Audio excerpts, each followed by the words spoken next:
একটা IP address. Digital দুনিয়ায় এটাই আপনার পরিচয়, আবার এটাই আপনার সবচেয়ে বড় দুর্বলতা। আজ আমরা দেখব কিভাবে ঠিক এই সংখ্যাগুলো ব্যবহার করে একজন হ্যাকার আপনার ডিজিটাল ছায়াকে ফলো করে সোজা আপনার সার্ভার পর্যন্ত পৌঁছে যেতে পারে। চলুন শুরু করা যাক। ভাবুন তো একবার, মাঝরাত আপনার সিকিউরিটি অপারেশন সেন্টারে অ্যালার্ম বেজে উঠল। সার্ভার থেকে গিগাবাইট কানেক্টেড ডেটা পাচার হচ্ছে।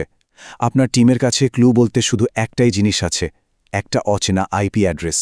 ঠিক এখান থেকেই শুরু হয় সেই ডিজিটাল দৌড়, যা একটা কোম্পানিকে হয় বাঁচিয়ে দেয়, না হয় ধ্বংস করে দেয়। এই পুরো অপারেশনে আমরা এগোব কয়েকটা ধাপে।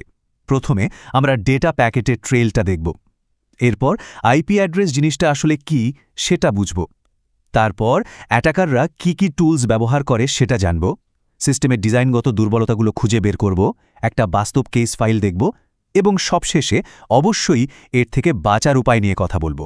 ইন্টারনেটে আপনি যে কোনো কাজই করুন না কেন, একটা ক্লিক, একটা কানেকশন, প্রত্যেকটা অ্যাকশন আপনার সার্ভার লগে একটা টাইম স্ট্যাম্প সহ এন্ট্রি তৈরি করে। এই ডেটা প্যাকেটগুলোই হল আপনার ডিজিটাল ফুটপ্রিন্ট।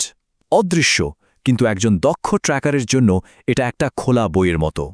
আর এই ডিজিটাল ফুটপ্রিন্টের মূল চাবিকাঠিটাই হল আইপি অ্যাড্রেস। তো চলুন এর টেকনিক্যাল দিকটা একটু ভালো করে বোঝা যাক। খুব সহজভাবে বললে আইপি অ্যাড্রেস হলো নেটওয়ার্কে আপনার ডিভাইসের ঠিকানা।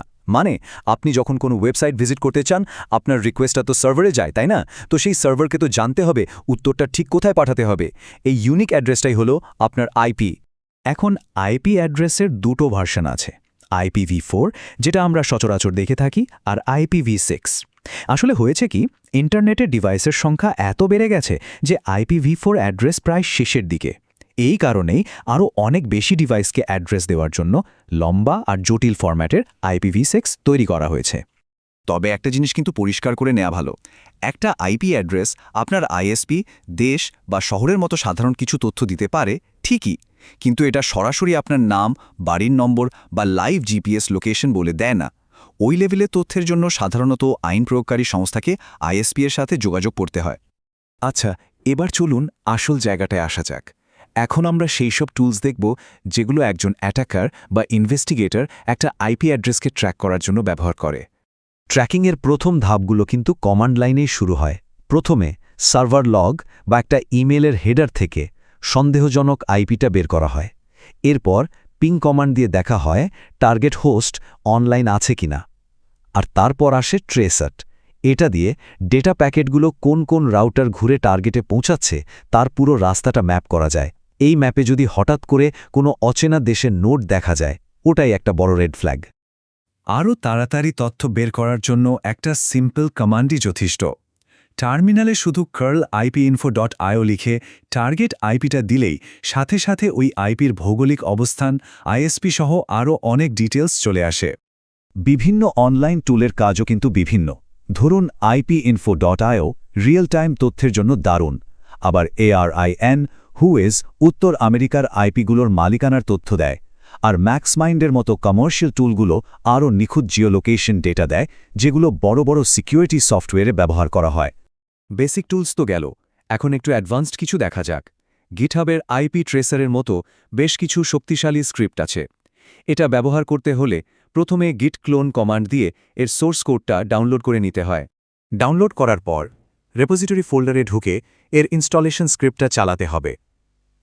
একবার ইনস্টল হয়ে গেলে শুধু ট্রেস টি কমান্ডের সাথে টার্গেট আইপিটা যোগ করে দিলেই হলো। এটা একটা কমপ্লিট রিপোর্ট তৈরি করে দেবে, কখনো কখনো তো ল্যাটিচিউড, লঙ্গিচিউড সহ। এখানে সবচেয়ে গুরুত্বপূর্ণ বিষয়টা হলো আইপি ট্র্যাকিং সম্ভব হচ্ছে কোনো সফটওয়্যার বাগ বা ভুলের জন্য নয়, বরং ইন্টারনেটকে যেভাবে ডিজাইন করা হয়েছে সেটার কারণে। আপনার ডিজিটাল ঠিকানা পাবলিক থাকাটা নেটওয়ার্ক কমিউনিকেশনের একটা বেসিক শর্ত। আর এই ডিজাইনগত বৈশিষ্ট্যটাই বিভিন্ন অ্যাট্যাক বা ডিফেন্সের সময় কাজে লাগানো হয়। যেমন ধরুন ডিডস অ্যাট্যাকের উৎস খুঁজে বের করা, ফিশিং ইমেইলের প্রেরককে ট্রেস করা, বা কোনো নেটওয়ার্কে অনুমোদিত কেউ ঢুকতে চাইলে সেই আইপি অ্যাড্রেসটা ব্লক করে দেওয়া। চলুন এবার একটা রিয়েল ওয়ার্ল্ড কর্পোরেট ব্রিচের কেস ফাইল খুলে দেখা যাক, তাহলে পুরো প্রক্রিয়াটা কিভাবে কাজ করে সেটা আরও পরিষ্কার হয়ে যাবে। এই টাইমলাইনটা একটু খেয়াল করুন। রাত ২:৩ অটোমেটেড সিস্টেম একটা অ্যালার্ট দিল। মাত্র কয়েক মিনিটের মধ্যে রাত ২:১৮তে অ্যানালিস্ট আইপিটার ভৌগোলিক অবস্থান বের করে ফেলল, আর রাত ২:২০-এর মধ্যে ফায়ারওয়ালে আইপিটা ব্লক করে অ্যাট্যাক থামানো হলো। এখানে এই দ্রুত আইপি ট্র্যাকিংটাই ছিল প্রথম এবং সবচেয়ে জরুরি ডিফেন্স। এতক্ষণ তো দেখলাম সমস্যাটা কি আর কিভাবে আইপি ট্র্যাক করা হয়। এখন প্রশ্ন হলো, এর থেকে বাঁচার উপায় কি? নিজের ডিজিটাল পরিচয়টা কিভাবে গোপন রাখা সম্ভব? যেহেতু আইপি অ্যাড্রেস একটা পাবলিক জিনিস, এটাকে আড়াল করতে হলে আপনার আর ওয়েবসাইটের মাঝে একটা মধ্যস্থতাকারী বা ইন্টারমিডিয়ারি লাগবে।